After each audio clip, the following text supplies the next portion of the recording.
Now, before we begin going through the text, are there any questions that you may have thought of during this morning's talk or in your discussion over lunch? Yeah. My question is about sleep and subtle mind. How is it that when I have an illness, for example, a cough, I'll be coughing the whole day, and even after taking cough medicine, I'll still be coughing. But when I fall asleep for 8 hours, miraculously the cough stops. But when I wake up the next morning, my gross mind comes back. The cough starts again. So my question is it because during sleep, the gross mind dissolves into the subtle mind, and somehow the gross body forgets that it's sick?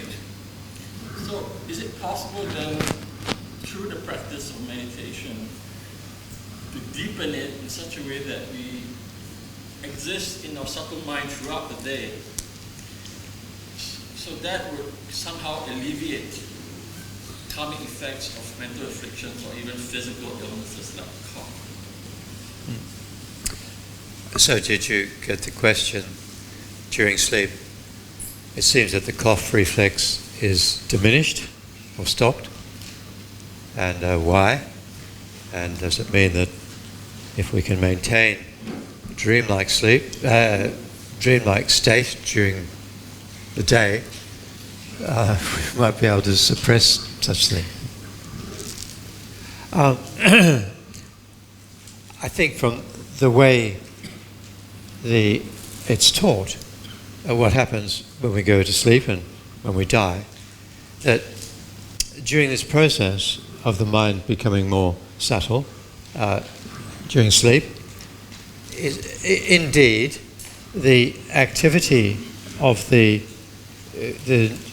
sense organs diminishes, and like we have, when we're asleep, we have much less capacity to hear things, smell things, taste things, touch things. And I think the cough reflex belongs to the sense of touch. So it would be reasonable to say that it's true that even though we cough a lot during the day, we do less when we're asleep because the actual reflex is suppressed due to the physiological contraction of the mind from the sense organs. And indeed, it's true, often we have a cold or something, when we do wake up, there's a lot of phlegm has been built up in our chest. And the morning cough, especially in smokers, is well recognized. So probably that's what happens.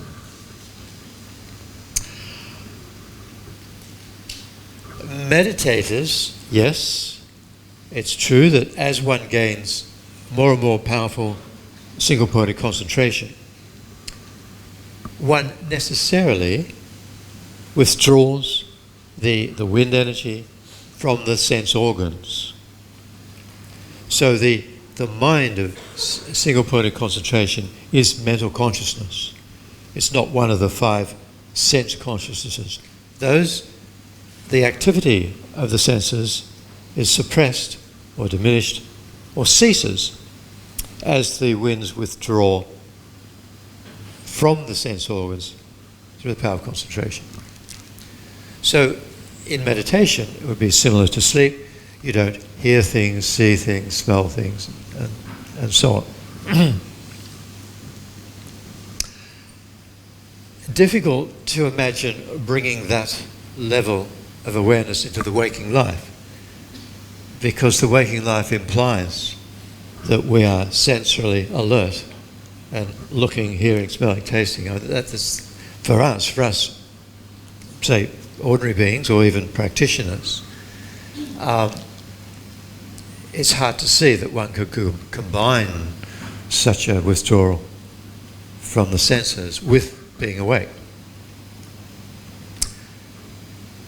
I mean, ultimately, of course, a Buddha's mind is always at the clear light stage. And and that's the mental consciousness. But mental consciousness also has the capacity to be aware of visual objects, auditory objects, smell, taste and touch objects. That is a capacity of our mental consciousness which we are unable to manifest. It occurs every time we are visually aware or auditory aware of some sound or some sight. That sensory awareness goes for a period of time, and then the mind, the mental consciousness takes over thinking about the object. But there is a brief moment in between that transition from sensory awareness to the mental awareness of mental direct awareness of the sense object. But it is so brief that we don't notice it. We immediately go into thinking mode. All right? Anything else? Yeah. In the morning, you mentioned that when the dreaming is actually an influence in the consciousness, it's actually manifesting. So I'm going deaf with old age, but You mentioned in the morning that when you are dreaming, it's due to the influence in your consciousness. So during the dream, let's say that you kill a man. Okay, so does it consider as a negative karma that's been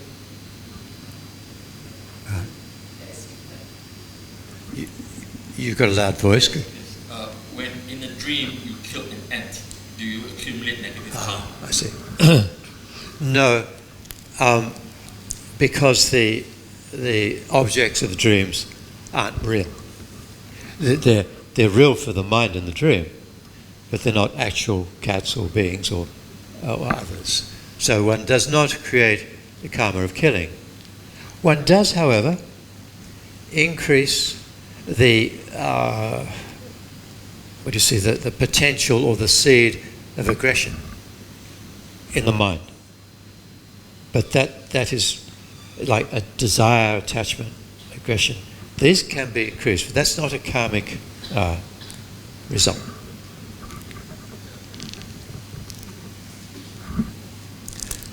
All right. Oh, yeah, one more. Remember a few sessions ago you had a story where an old lady beat up an actor because he Oh, yeah. played the bad guy. So when the actor was playing the bad person, did he therefore generate negative karma and got the result of getting hit? So this is the story of the little old lady in England who saw the actor who played a nasty character in a TV soap. And she saw him, the actor, in the supermarket, and she projected upon him the actual character from the... So she hit him with her umbrella for being nasty. So did she create karma? Did the actor create negative karma from acting as a person? Oh, did the actor create negative karma by acting? Depends what was happening in his mind. That's an interesting question. Because in creating karma, the predominant factor is the attitude in the mind behind the act. So I guess a really good actor who plays an aggressive person and abusing somebody, they really identify with their character, they probably do shout with aggression towards the other actors. So there probably would be a degree of karma in that action. But it's diminished, of course. You know, we're going to come to that. It's the next major topic, is the actual branches of creating karma. So, again, the answer is, it's a bit vague, depends upon really what's going on in the mind of the actor. Yeah. I was curious about your definition of continuum of clarity and awareness. And you mentioned with awareness, like to be aware, do you have to label something and make it a concept or not? Not necessarily. Awareness is it's just described technically as cognitive engagement. Like the object is appearing with clarity, and there's this quality of mind which knows the object. Now, it can include giving the name, the term, the conventional term to the object, but it doesn't have to include that. It is, well, knowing. What's an example for an animal? Maybe, animals through experience will know what types of leaves are suitable to eat and what's not suitable to eat. And the animal will know from the appearance or the smell of the leaf, from past experience, it will know that this is, in general, something to be eaten, but whether it's suitable to be eaten is not. So it will know that. And so it will either eat or avoid eating the leaf through that knowledge. So that just comes to my mind as an illustration of awareness. It's cognitive understanding. Very unique to mind. Like our cameras can take the most fantastic images, but computers can have so much information, but there's no knowledge. Knowledge is a defining characteristic of mind. So is there such a thing as artificial intelligence? I would say no. Because this quality of knowing, which we equate with intelligence, is mental. It's not physical. And all about computers is physical. I think I mentioned that His Holiness the Dalai Lama was asked once, will they ever make computers able to be conscious or have intelligence? And his answer was, well, maybe if they develop a computer which will be a suitable support for mind, then maybe the computer will be intelligent. But you can't create intelligence. That is a definitive quality of mind.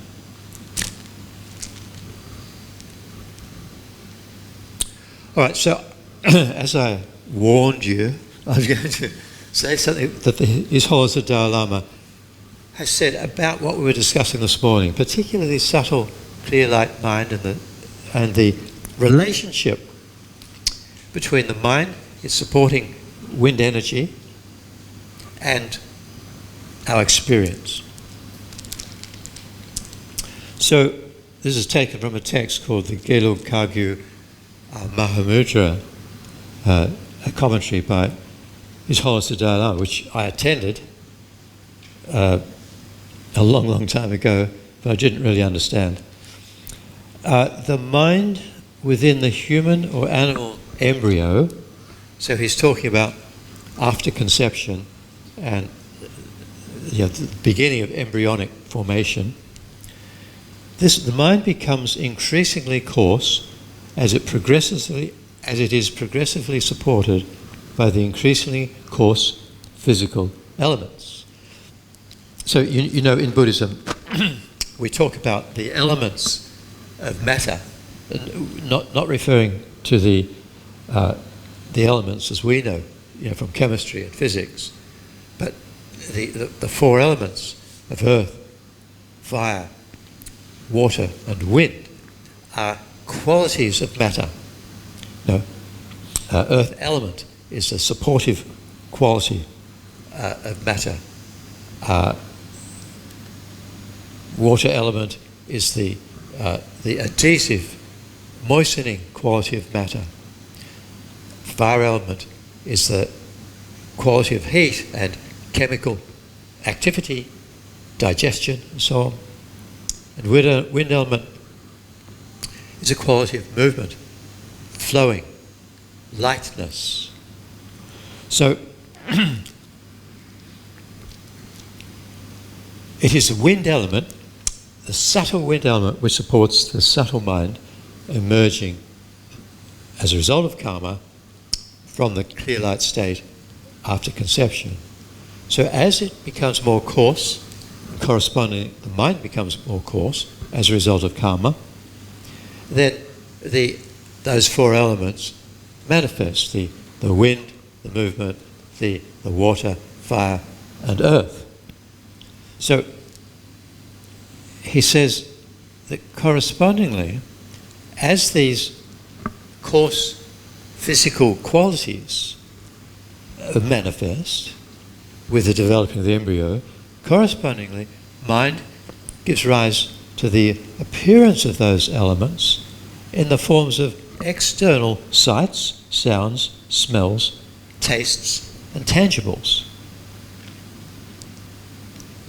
So the embryo develops, the sense organs, and then the fetus, and then we're born. And so the sensory organs, which see, smell, taste, touch, and hear things, the sense consciousness is in the mind, and it's coming from karma, as well as the appearance of the objects of the senses. There is a karmic causation in the external elements as well. So His Holiness says the specific appearance or forms of those appearances of external elements are shaped by karmic propensities from past actions that have been transmitted with the continuity of the clear light mind.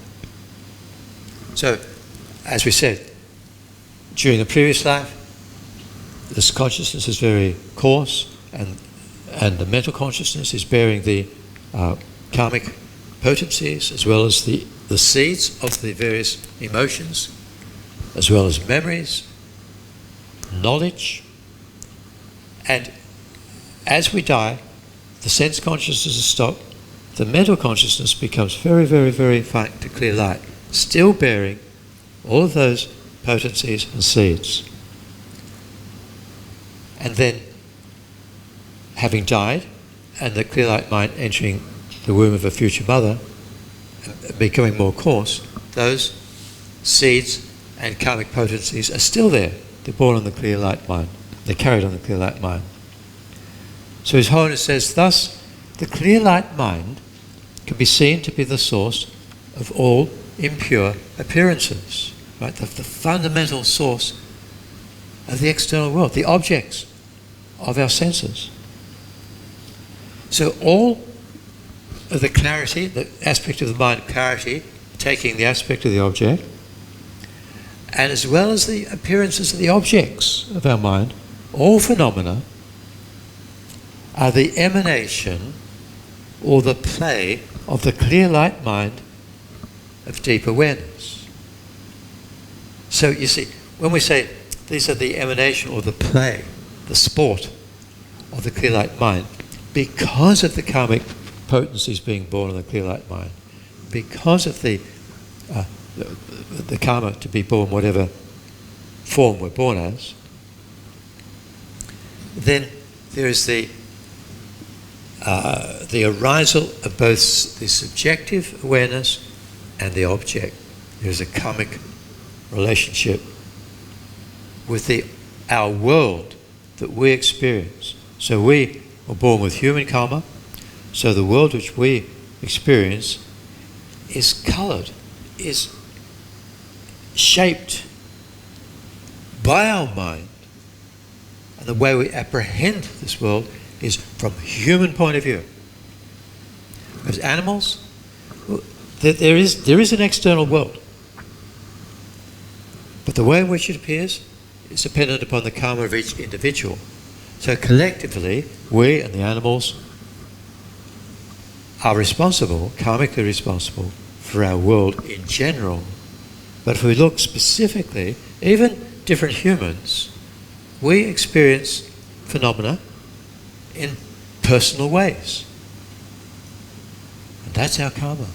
And animals in maybe a different way, and that's animal karma. Hungry ghosts in another way.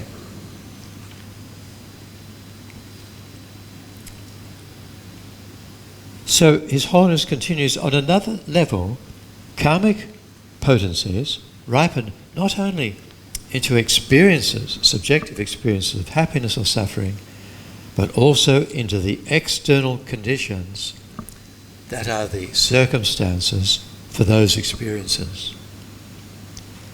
The internal, progressive re-emergence of the elements from the primordial, clear light mind is not only parallel to the external process of emergence from empty space, but in some intimate way is causally related to it. So His Holiness, it was the second week, or I can't remember, the first weekend we talked about the evolution of the universe. There are 4 phases, and in any particular world system, the phases of emptiness, when there is only like the most minute particles, which in Buddhism are called space particles, which actually quantum physicists agree that space is particulate and that tiny, tiny particles.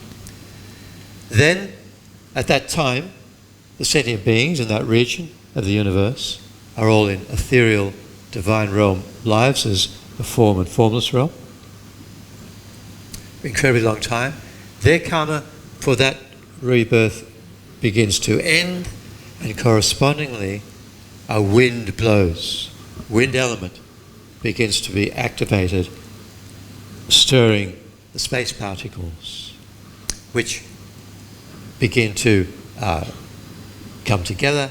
There is heat, there is water, they coagulate, and there is earth as they aggregate into planets, stars, solar systems as we recognize. So that's what His Holiness is referring to.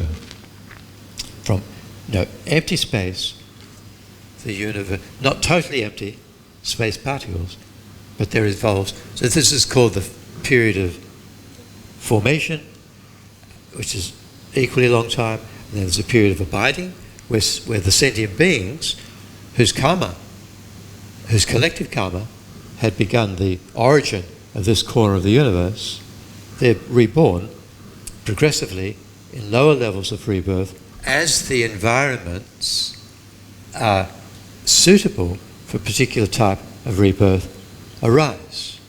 So there's hell, hungry ghost, animal, human, divine, pure levels develop. So for a period of abiding, they're all functioning, and then the period of decline is again due to the collective karma of the beings in that corner of the universe changing. They're no longer dying with the karma to reborn in the hells, hungry ghosts, so those levels cease. And there is a corresponding eventual destruction of the human environment, animal environment, the desire realm, God's environments, and once again, the sentient beings are all reborn up in those ethereal form and formless realms. For another period of emptiness begins, and so on. Okay. So His Holiness is just saying there is a causal relationship between the ripening of the collective karmic imprints or potencies in the minds of all of us, which acts as a causal factor in our environment. He gives an example. One type of weather causes happiness or suffering in different people according to their karmic propensities. The immediate cause of the weather is the movement of the outer elements, local physical factors.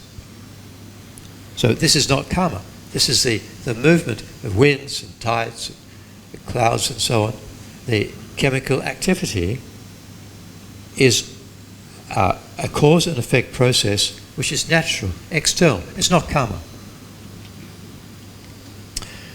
But tracing the causes for these movements back, we come to the causal relationship between the emergence of the internal and external elements in the sentient beings.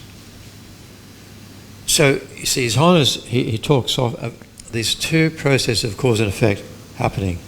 Karmic, like the beginning of the wind element in the period of formation and coursing formation of stars and planets. There is a collective karmic causality. But that is not the only cause and effect process in the universe. There is the natural physical and chemical activity of the material world. And that is not karma. So there's an interplay between the collective causality of karma ripening in us sentient beings who experience the outer environment and the outer environment itself. Karmic actions or intentions always involve mind. The activity, chemical activity, doesn't involve mind. When the impulse of a karmic action ceases, the intention of doing an action of physical, verbal or mental action ceases, it builds up a habit, an instinct or a potential that can be said to be born on the mind stream of the person or the person who created that action.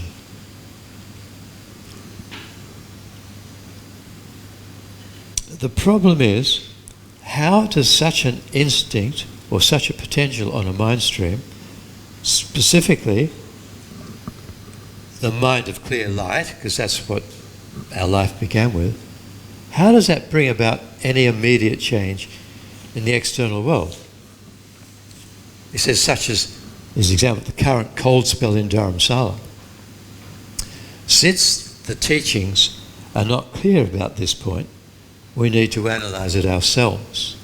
So we're not going to find, this is it, this is the nitty-gritty thing. How does ripening of karma in the minds of sentient beings act as causality of forming the outside world? It is said that it happens, but not how it happens. We have to think about it ourselves. He says, I think there is definitely some kind of relation between internal and external elements. On one level, we can say that now our internal elements are totally under the influence of the external elements. Right? So really, for us now, we are very much influenced by the external world, whether it's hot or cold, whatever happening is influencing us. But when we reach an advanced state of meditation or realization, we can gain control over our internal elements. That's the big point, to gain control over the mind and its supporting subtle wind. Then, through the power of meditation, our internal elements can affect the external ones, such as by starting or stopping rain. I've seen this many times. My own teacher, Lama Thubten Yeshe, back in 1979, one of his students was getting married. It was a retreat, and so it was the end of the retreat, and it was in the mountains to the east of Melbourne in Australia, and it was a terribly cold day. It was even beginning to snow and rain and drizzle and sleet. It was horrible. And so the wedding ceremony was about to happen, and Lama Yeshe said, I'll deal with this. And so he did some meditation. At one stage he told me to go out, light a fire, and he gave me some salt to burn the salt. I had no idea what I was doing, but I did it. And then when Lama finished his preparation and the wedding happened, the people went outside, the sky, which was totally overcast and grey and drizzling, there was a circle appeared of blue sky, like a big circle, and sunshine. And the newly wedded couple happily went off to the hotel to get drunk. And we continued, or we finished the meditation course. And similarly, I'd only been a monk for 1 year, and I was attending a Kala Chakra initiation by His Holiness, the Dalai Lama, in Ladakh, in the Himalayas in northern India. Actually on the banks of the Indus River, way up in the mountains. Huge valley. And there was one, he wasn't a monk, he was a practitioner from Dharamsala. His name was Yeshi Dorji. He was married, etc. And he used to have his hair tied up in a knot with a vajra, like a dorji. He's quite a character with big glasses. And His Holiness, like there were maybe 100,000 people in the open. And His Holiness was in this pavilion giving the Kala Chakra. And you could see these storm clouds coming along the valley, and like this purple rain coming. And I was sort of on the periphery, sitting amongst the monks. And Yeshi Dorji he had a little tin whistle, blowing his whistle and saying mantras and web. And I watched. I couldn't believe it. This purple rain cloud was coming directly towards us. And Yeshi Dorji started doing his act, whatever it was. And the rain cloud turned 90 degrees, crossed the river, went up the other side of the valley, and then went down the valley.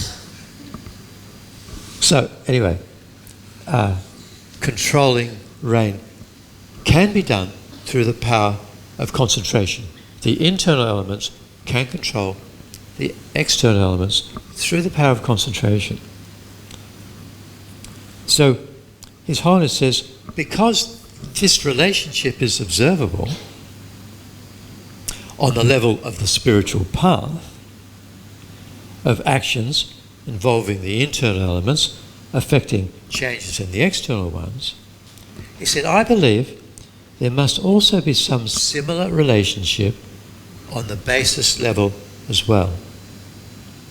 So you know, when we talk about the Buddhist path, the basis is the ordinary being, right? A being like ourselves, the ordinary body and mind under the control of karma and disturbing emotions. Then there's the path level. The path refers to gaining the mental realizations, many graded realizations, and there's the resultant level, Buddhahood. So there's the basis, the path level, and the resultant level. So His Holiness is saying that we can observe internal control, controlling the outer elements on the path level. Therefore, probably it can happen on the basis level as well. He doesn't know how. He admits, I don't know how. But it's likely. All right. So he says, we could say that change in the external elements, such as variation in the weather, is the work of God.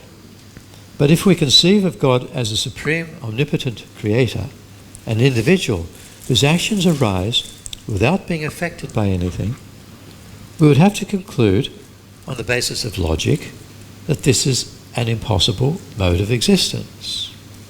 Actions can only arise dependently, affected by causes and conditions.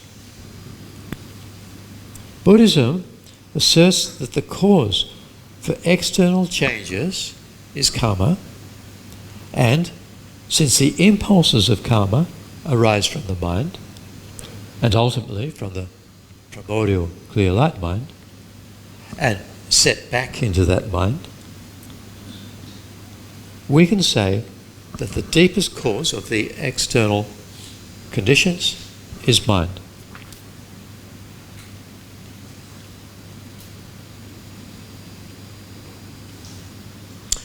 All right.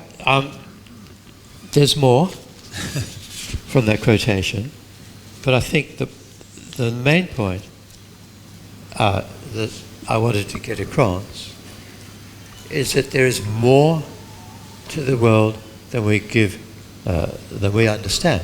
That there is a relationship between our environment and our mind, a causal relationship. It's not totally subjective. We are not totally under the control of external conditions. There is a interdependent relationship, and that is karma. Oh, no, that is the result of karma. Karma literally means action, and so the word karma specifically refers to mental intention or will or purpose behind our acts. That's specifically. But we can talk about karmic cause and effect, because intended actions create potencies on the mind which bring about future results. Okay.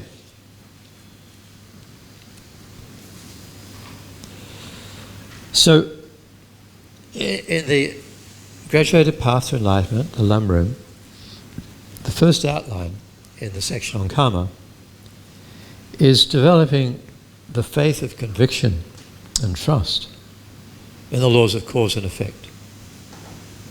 You see,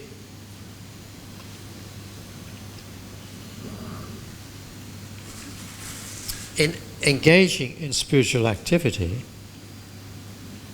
we've got to be convinced that we should do it. There is something important to be done in our life. And the important thing is to wake up to the reality of karma. But karma is very subtle. And it's said that only the omniscient mind of a Buddha knows the intricate details of karma. So for us, to engage in a spiritual path, there must be a level of faith. So faith, you remember, we were talking, is defined as belief in something that is correct. We don't yet know it, but we believe that it is correct. And so it's got to be correct. Faith or belief in something which is incorrect is not faith. Because the definition of faith is that the object has to be valid. We don't yet know it, but knowledge of the true validity of karmic cause and effect depends upon faith.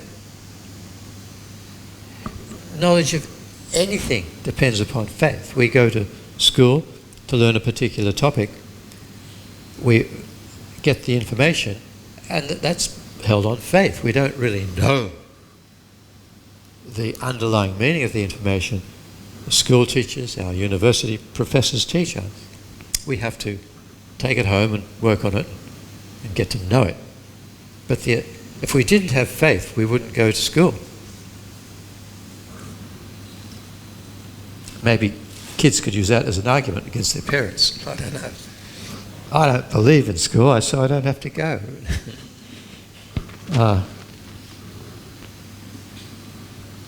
So, strong trust in the relationship between cause and effect is the basis for living in virtue, like to establish a code of ethical conduct. If we don't have faith in establishing a code of conduct in society, conduct which avoids harmful actions and cultivates positive actions, we're not going to do it. If we don't have faith in the teaching that to kill, we don't usually kill humans, but we certainly kill animals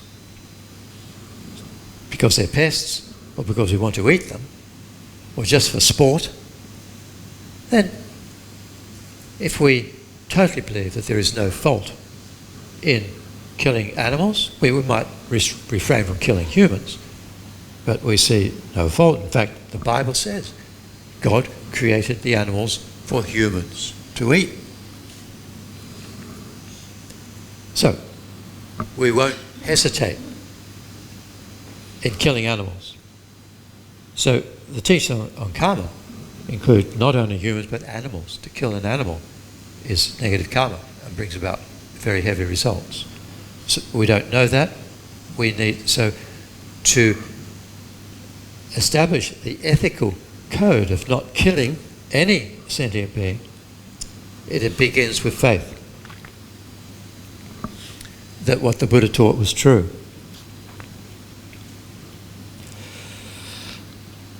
Dharma practice requires mental and physical effort. And without confidence in karmic causality, we cannot change our attitude and our behavior. You know, we will lie, we will harshly abuse others because they deserve it, or I can get away with it. It's difficult to oppose our upbringing in a society based upon, looking after number one. Thus, trust in karma is the root of all temporary and ultimate happiness, because abiding by a code of ethical behaviour of not killing, not stealing, not lying, not harming others in any way, deliberately, and doing the opposite, saving lives, protecting, feeding, look out, etc. That is the meaning of establishing a code of ethical conduct. So this needs to be established in our mind through faith. Faith or trust in a virtuous object is faith. Trust in a non-virtuous object is not faith.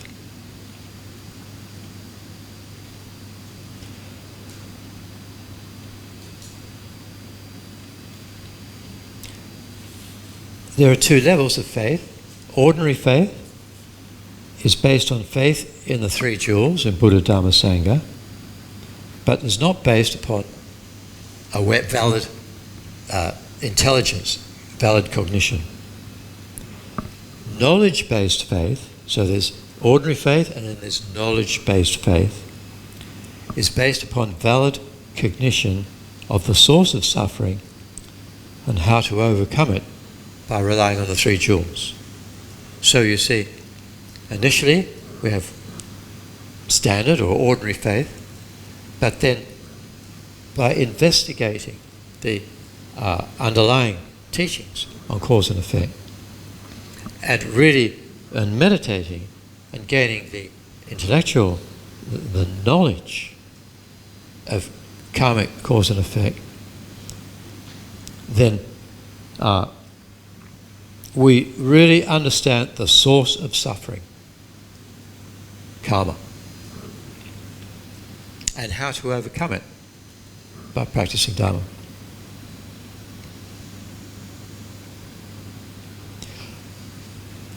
Now, certainly this is my experience in going from totally materialistic scientific worldview to accepting Buddhism to the point of deciding to take refuge. Karma and rebirth did not fit my understanding, and I spent a long time checking up, thinking, comparing, and finally coming to the conclusion that it's right. But that was just basic faith, but it was a long time ago, and in all the years since, the knowledge has increased more and more. I don't have direct meditative awareness, but I think I mentioned in another talk that in 2005, after 30 years as a monk, I went into a 3-year retreat where I built a cabin in the bush in Australia, didn't see anybody for 3 years, and supposed to meditate on, concentration, calm abiding, which I didn't get. But at the end of the 3 years, when I came out, and people said, "Oh, how'd you go? What happened?" I said, "My refuge increased."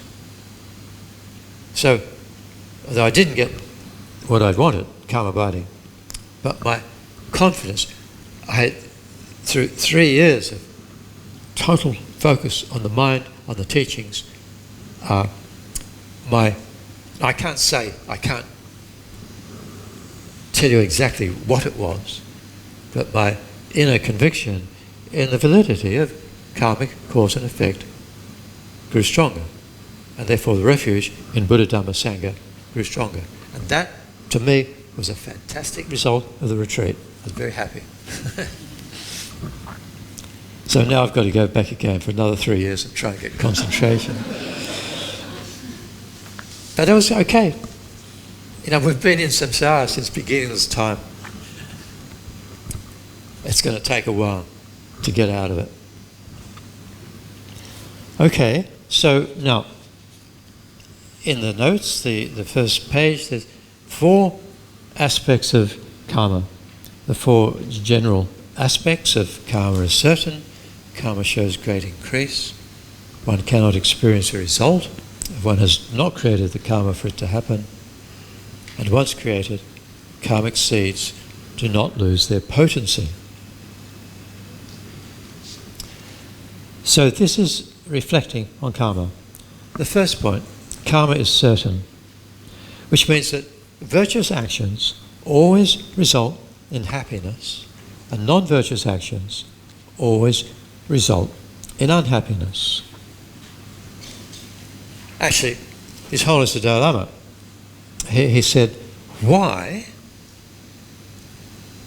And he said, "I can't tell you why, because that's the way it is.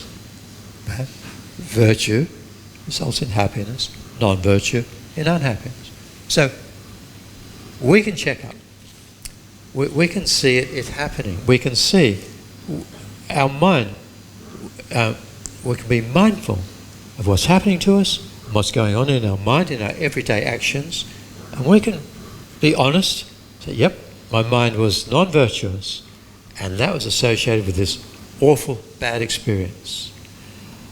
And the occasions, the short occasions, where really nice, good experiences happen, our mind is virtuous.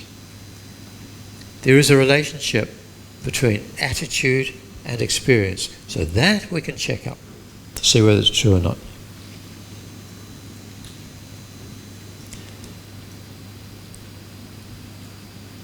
As it's taught in the Lam Rim, all happiness, from a cool breeze in the hell to the bliss of an arhat, arises from previous virtue.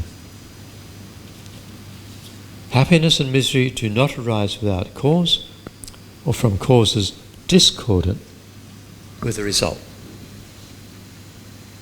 So in any cause and effect process, there is accordance. There is something in common between the cause and the result.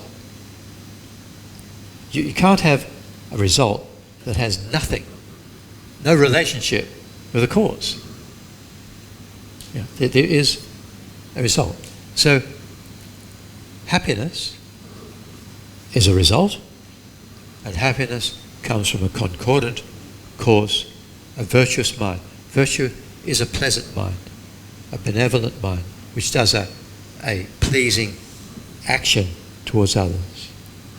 That is the concordant relationship between virtue and happiness. Non-virtue, the concordant relationship is negativity, disturbing. A negative karma or non-virtuous karma is created through anger, attachment, desire, pride, jealousy, an agitated mind which deliberately inflicts pain on others. The result, the karmic result, or the immediate result, the other is unhappy. rebounding upon ourselves, the distant result is unhappiness. That is the relationship.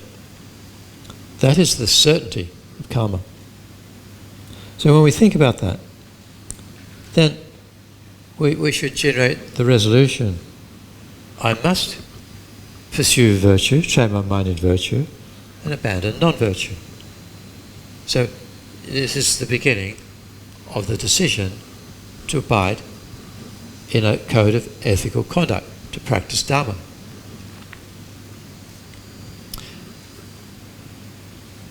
The story in the Lam Rim that is often given to illustrate this point is when the king came to there was a group of Buddhist students and the Buddha himself in the mango grove, and the king had heard that the sort of Angulimala, the guy who killed so many people, and Buddha subdued him and he became a disciple of Buddha. So the king of the region heard that this mass murderer was amongst Buddha's followers, and he came very angrily with his troops and rode into the grove on their horses with the intention of catching this man. And so as they entered, they heard this incredibly beautiful chanting.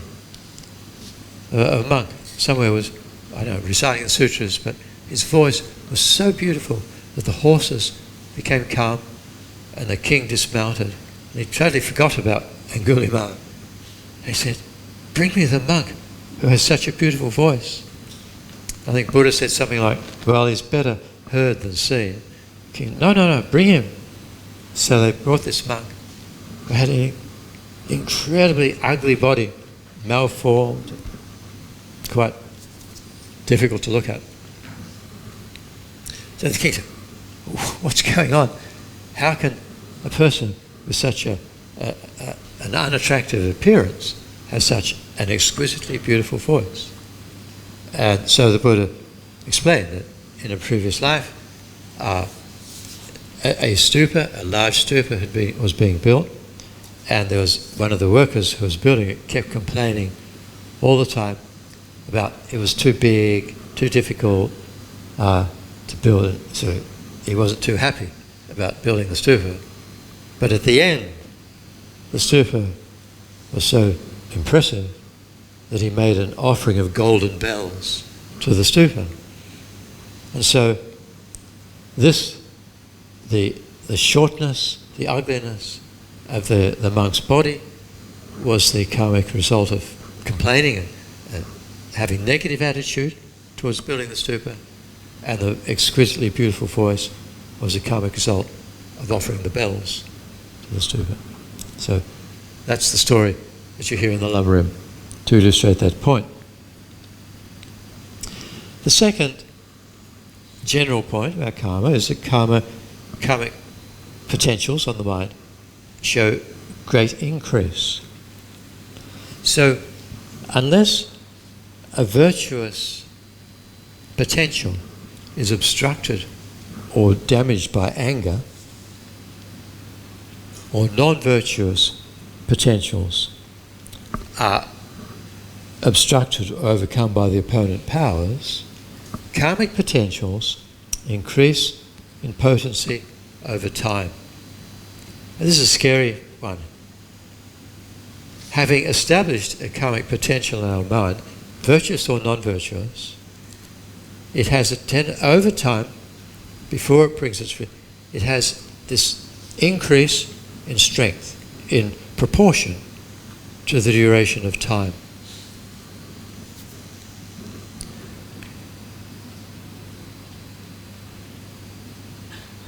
The example that is often given of the small actions bringing big results is that Buddha was once on an alms round, went to a house, and a lady opened the door, and so she gave a small cake, sesame cake of some type, to the Buddha. And so, as was the custom, the Buddha predicted that as a result of giving this sesame cake, then she would achieve enlightenment so many thousands of lifetimes down the line. And the husband, who was hearing all this, criticized the Buddha and said, how can you monks do this? You're telling lies just to get food. You make this lie of great results from small offerings. The Buddha said that just as a tiny seed, like of the banyan tree, tiny seed can grow eventually into a spreading banyan tree that can cover 500 ox carts, etc. Then karmic potentials have this tendency to increase in strength. Now, virtues, if we get angry, particularly towards the Bodhisattva, our collection of virtue will stop increasing. And if we generate really strong, like wrong views, negative views, we can actually harm the potentials so that they can't even ripen. So this tendency to grow stronger can be stopped by later conditions.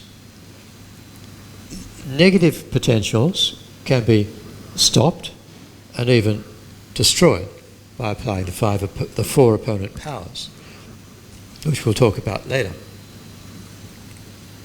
So already there is some indication that we can work with our karma, not only avoid creating negative karma in the future and determined to create positive karma in the future, we can actually do something about the past. We can eliminate our past negative karma, and we can enhance past positive karma by rejoicing, the simple action of rejoicing, thinking how good things are, and that increases the strength. And Lama Zopa Rinpoche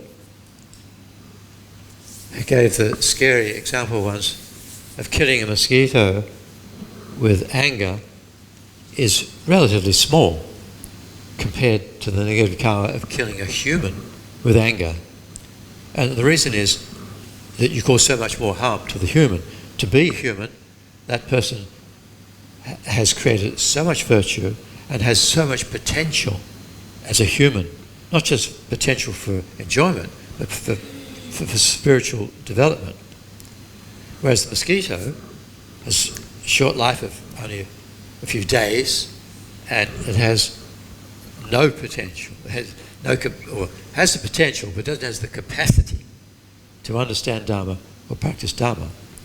So the harm caused to the being who is a mosquito by killing it is much less than the harm caused by causing a human. So the karmic result of killing a human is much, much heavier. However, if we kill a mosquito with anger, full action, we're pleased that we killed it,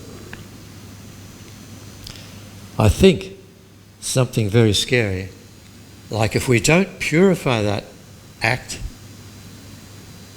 I think Lama Zopa said within a week, that karma of killing a mosquito has grown to the power of killing a human. So that's scary. Anyway, it's to be thought about. We can purify it. The third general point about karma: we cannot experience a result if we have not created the karma for it to happen. So no mental experience happens by chance. One cannot experience the results of karma created by another, and we can't transfer our karma onto another.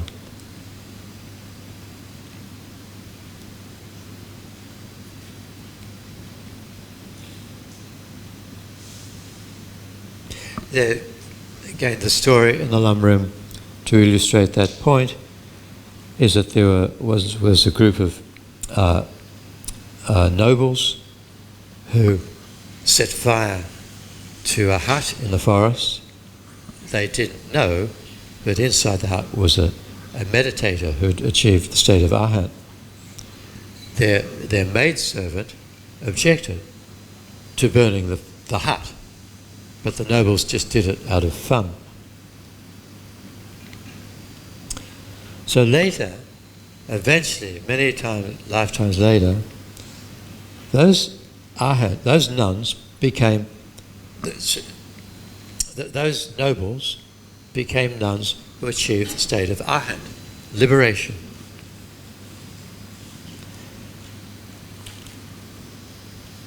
Their maidservant was reborn as their cook. And so the house they were living in caught fire, and through their psychic power, the arhats, the nuns, were able to rise up out of the fire. But when they did so, they reflected upon the cause, and as the cause of having killed the arhat in previous lives became aware of it, they lost the power to fire, they fell back into the flames and were consumed. The maidservant who had objected to burning the hut down had been reborn as their cook, and who was not able to fly but was able to escape out the kitchen door and not be burnt up. So in terms of the resolution, from the previous point, karma shows great increase. The resolution is, I must pursue even smallest virtue and abandon even the smallest non-virtue. And then in this case, the resolution is, I must practice the opponent powers. I must overcome my accumulation of negative karma. The final general point is that once created, karmic seeds or karmic potencies do not lose their power. So not only do they increase, but they won't from their own side decrease. We can decrease the power through other actions, but from their side they won't lose their potency, even being carried for many, many, many lifetimes. So the resolution we should generate when we think about that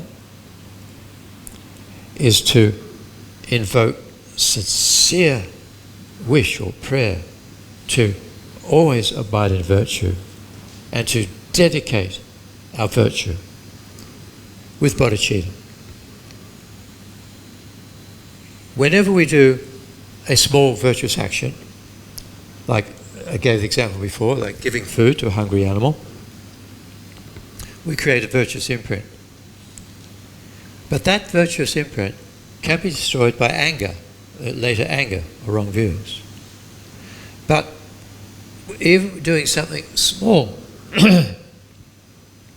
feeding one animal, relieving the hunger of one animal, if in our mind we generate the strong wish, just as I've relieved this animal of hunger, may I relieve the hunger and thirst of all universal sentient beings, sincerely, generally, that thought. Not only the hunger for food, but the hunger for enlightenment. Right? That makes that virtue completely unable to ever be lost.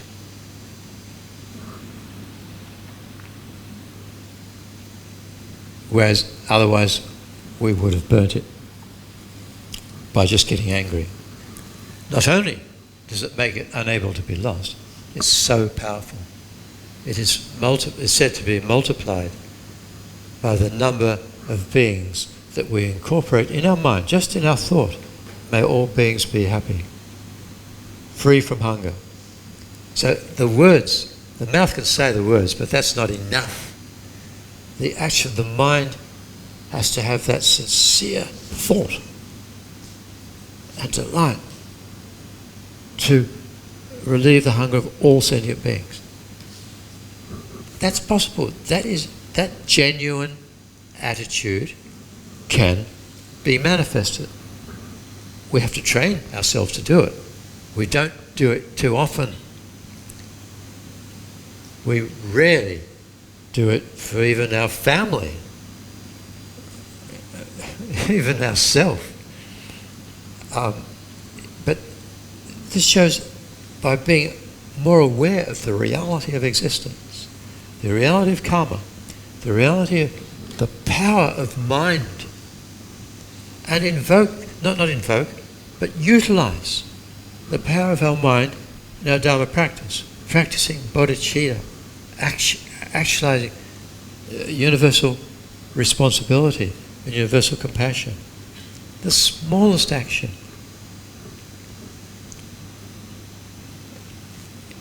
creates unimaginable virtue. And if the thought is that if the thought is included, through this action, may I become a Buddha and have the actual capacity to relieve the suffering and hunger of all sentient beings, then that virtue doesn't become a cause for samsara, not for a happy rebirth. It becomes cause for enlightenment, for Buddhahood. So again, this goes back to the original point. From the clear light mind, which bears these karmic potencies, arises samsara and nirvana, or Buddhahood. So, karma specifically refers to actions created by an ignorant mental continuum. But actions created in a spiritual sense, in the virtuous sense through bodhicitta, even though the mind may still have some ignorance, the state of mind at the time of the action becomes a cause, the result, Buddhahood. So those are just the four general properties of karma, which, when we really think about them, should, well, as Lama Zopa said once, if you really understand these points, you won't be able to sleep at night. And Lama Zopa doesn't sleep at night, so. Well, he didn't used to. Getting old like me. Sometimes you need a bit of... But as so many of us have observed in relationship with Lama Zopa Rinpoche, he might look like he's asleep, but if you go into his room and clean the altar or do something, if you make a mistake, he's right onto you. Right onto you. So what appears to our mind sleeping is not necessarily correct. Okay. So now the outline, specifically thinking about the paths of negative karma or black karma, the 10 naturally negative non-virtues. So these 10 non-virtuous actions, killing, stealing, sexual misconduct, lying and so on, body, speech and mind, they're negative whether you believe in karma or not. There are other actions, if we take vows, we take the Mahayana precepts, to not eat after midday, and so on, then normally eating after midday is not negative karma. But if we take the precepts in the morning to not eat after midday, and then we disregard it and go ahead and eat, that becomes negative karma. So it's not naturally a negative karma, but it's negative according to the circumstances that we break our vow. We also take the vow not to kill, steal, lie, and so on. So to kill at any time of the day is naturally negative. It's also doubly negative because we break a vow. It's extremely negative to break a vow. It's extremely positive to keep a vow. So these are naturally negative, and the first is taking the life of any sentient being.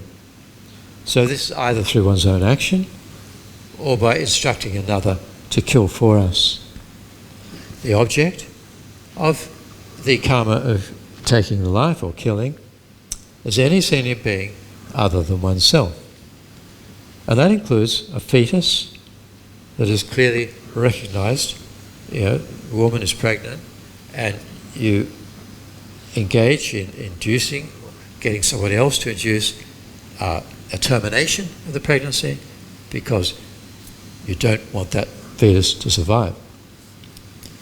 Life begins at conception, not at birth. So that's the object. So there are the four branches to make a karmic action complete. The object is the first branch. The second is the motivation. So the motivation has three aspects. There's unmistaken recognition of the object. So, for example, if there's some person who we hate and we intend to kill them, but in the dark we mistakenly kill somebody else, then this branch is not complete.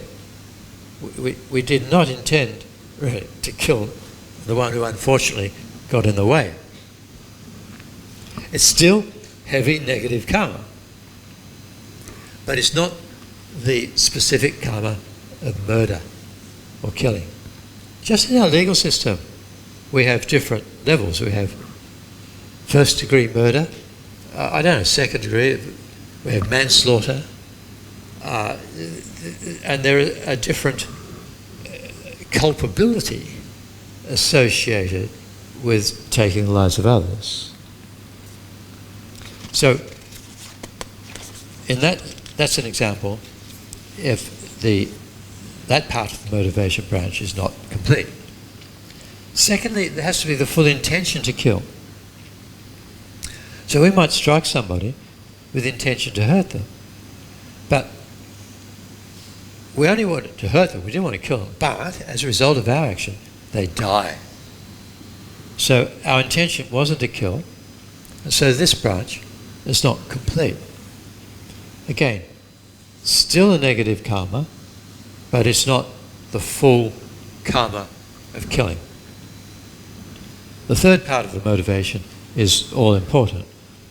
One of the three poisons, ignorance, anger, or attachment, they're the three root poisons, has to be involved in the action. So clearly, we kill animals through desire, or for wealth, or for sport. Through hatred, we kill to eliminate the object of our dislike. And through ignorance, we can kill not through hatred or desire, but, for example, culturally, we make sacrifices, or we execute people, or we kill pests, mosquitoes, rats, snakes, by considering them fair game. They're vermin and they are to be destroyed. So that is ignorance. That's killing through ignorance. So when that part of the motivation is there, the branch is complete. To actually kill, they're called the consummating action of killing is aggression. You cannot take the life of a sentient being without, at the moment, an impulse of aggression to cut the life force of a sentient being. I think, as an example, when I was a boy, I used to keep pigeons, and one of my pigeons, one of my favourite ones, was attacked by a hawk. And I can't remember, but I found it on the ground outside the loft, and its whole chest was ripped open, and it was clearly dying, still alive, but there's no chance. It was really badly mutilated. So I thought to put it out of its misery. So I didn't quite know how, I was only very young. I didn't quite know how to do this. So I sort of put it on a chopping block, we used to have wood fires, so I had the axe. I was looking at this pit, I just could not cut it out. So I didn't know what to do. As I could see it, I just could not kill it. So I thought, all right, so to not see it, I got a bit of rope and tied one end to a post and put a loop around the pigeon's neck, and then I put a cardboard box over the pigeon so I couldn't see it. And then I sort of yanked on the rope to choke it to death.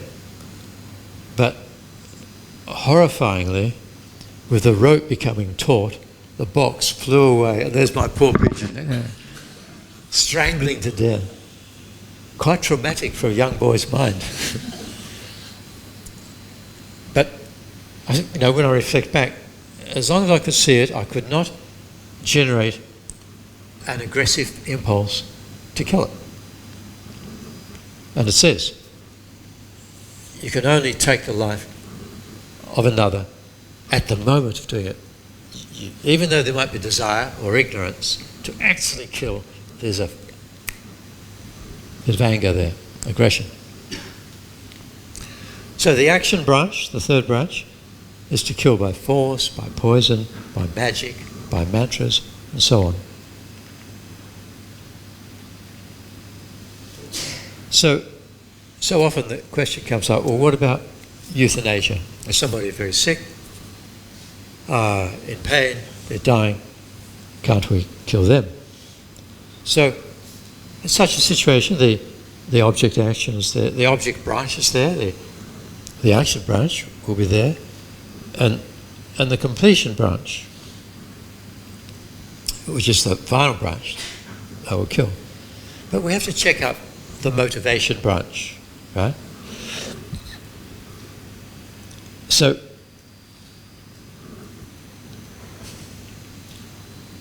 there definitely is a degree of compassion, most likely, degree of compassion. But that compassion can be associated with some ignorance. We believe that to take the life of this dying person now will protect them, will stop them suffering. It's the right thing to do. So we do it. But it's not necessarily, it could be the right thing. But only a clairvoyant mind, knowing or aware of the full karmic scenario, can accurately know whether it's to be done or not. The person is experiencing the ripening of negative karma, and this can bring an end to it. But if we, out of compassion, try to stop the suffering, the karma's not finished, and they've got to experience it in the future. And they may be reborn in a much lower, a hell realm or something, to experience that karma. We don't know. So unless we have the clairvoyance to fully be aware of the karmic situation, there's danger of ignorance coming into the equation and negativity. So what to do? As long as we're human, we have great potential, even in great pain and great dying, when we're dying. So every moment of life as a human is an opportunity to train our mind in virtue. So hopefully we don't, when we're in that situation, the dying person, you can't teach them Dharma in the beginning. But we can remind somebody, we can make everything as comfortable and as loving and as friendly as possible. Give them what they need to ease their pain. Try to keep their mind alert. Don't just give them tranquilizers which will knock them out. But try to reach a balance of relative pain-free and surround them with love and kindness, even recite mantras on their behalf. And yes, they're dying, and they will die, but their attitude can be greatly enhanced, and the karma will burn out. So, it's difficult. What about turning off the life support? Well, lamas have said that, in answer to that question, a person on life support is dying naturally. And it's only the art of the life support which is sort of keeping them going. So switching off the life support is not the karma of killing, because they die naturally. They die as a result of karma. So when all the different situation is understood, and got the medical opinion, which is not necessarily valid, but it's the best we can rely on.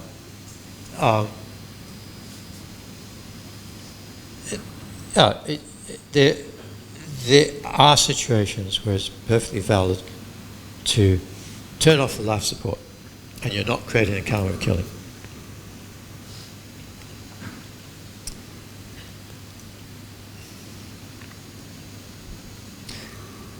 Another thing comes, well, what about eating meat?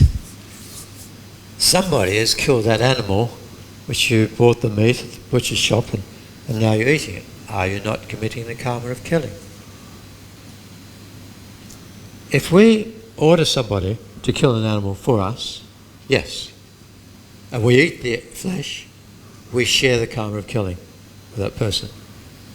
Even if we don't order, like say we're invited for a meal, and our host says, "Oh, welcome, we killed a duck just for you." So, having received that information, if we go ahead and eat the duck, we share the karma of killing. So we might have to tell a white lie.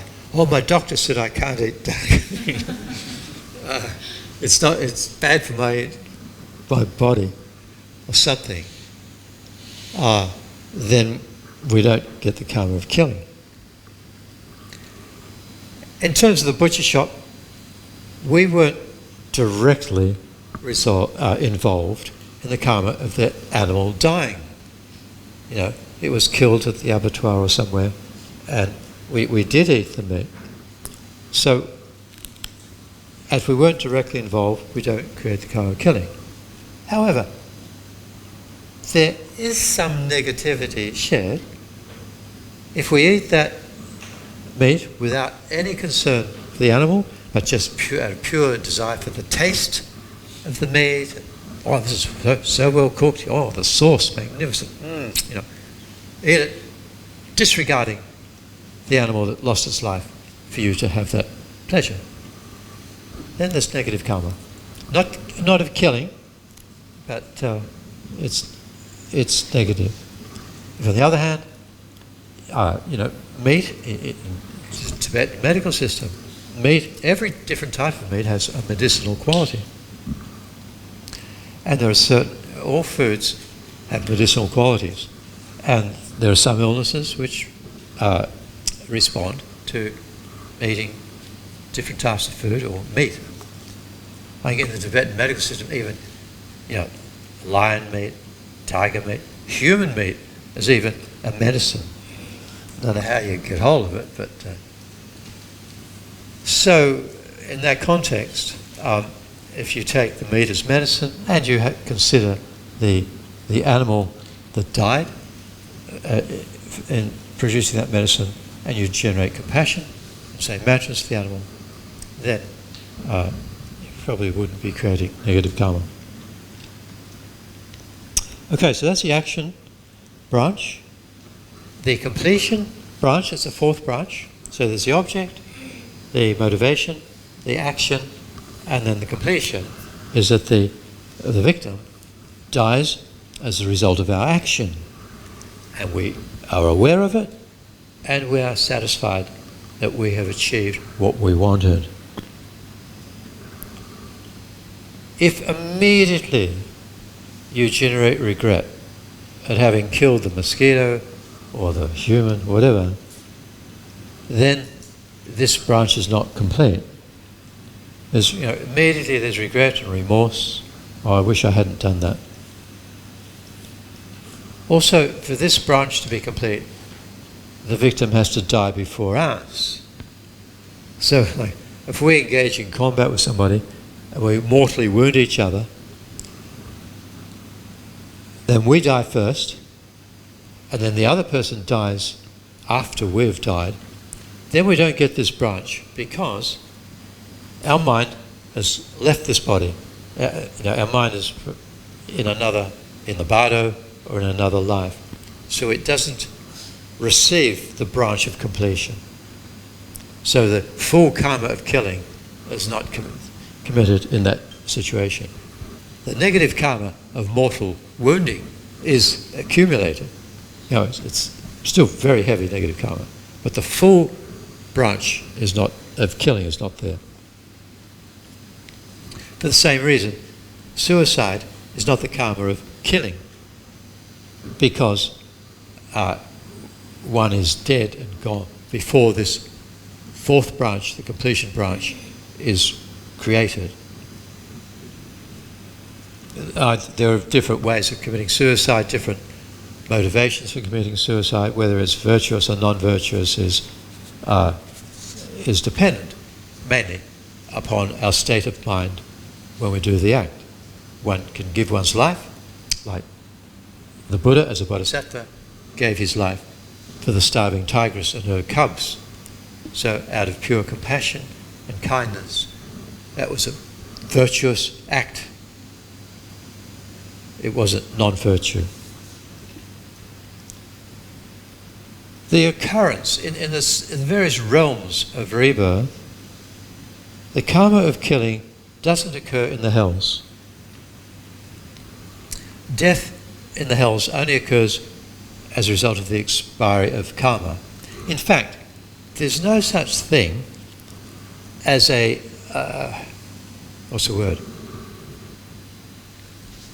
communal hell where many beings are born in the same place. Each being experiencing rebirth as a hell is in his or her personal hell. The other beings are hallucinations. They're more than hallucinations. The demons, the animal heads, and persecuting and cutting up with knives and everything, are all created by the power of the mind. It's not a place waiting for us to go. It's something which our mind entirely creates. And so we experience the suffering created by mind. And I say it's more than hallucination. An hallucination is something which appears to exist but doesn't exist at all. It's just this false appearance to the mind. But a hell experience, the flaming knives which the hallucinated demons cut you with, they function. It hurts. You experience, it's more than hallucination, but it's still totally created by the mind. So the karma of killing doesn't occur in the hells. You live as long as your mind will project it, and then you die when that karma is expired. The northern continent, I don't know, many of you have probably heard the description of the world and the various continents. There are humans at different stages of evolution or stages in the world, and they're classified as northern continent, southern continent, western and eastern continent. Our human type is the southern continent type, where we have a variable lifespan and, we experience what we experience. But in other types of human, there are definite lifespans and different attitudes. The northern continent, I often call it the hippie paradise. People share everything, there's no possessiveness, and they sit around all day singing songs and having a nice time. So humans of the northern continent never commit the karma of killing because they're gentle and they lack any sense of possessiveness of mind. They have no covetousness, they have no malice, no wrong views. But the karma of killing can occur at any other realm of rebirth, in the desire realm. Sorry, the form and formless gods do not kill. All right, the different types of results. I will go into those in detail tomorrow morning. So that concludes our discussion for today. Unless you have any outstanding questions, we can talk about tomorrow morning, but anything now? So thank you for your attention, and I hope it hasn't been too much or too little, too boring. We will go into the remaining outline that is printed tomorrow morning. So thank you. So to complete the karma of engaging in the discussion of the Dhamma today, dedicate our collective positive energy to all other beings. I think that through this action, I quickly achieve my full potential of enlightenment, so that I may be able to be perfectly qualified to guide all mother sentient beings out of suffering.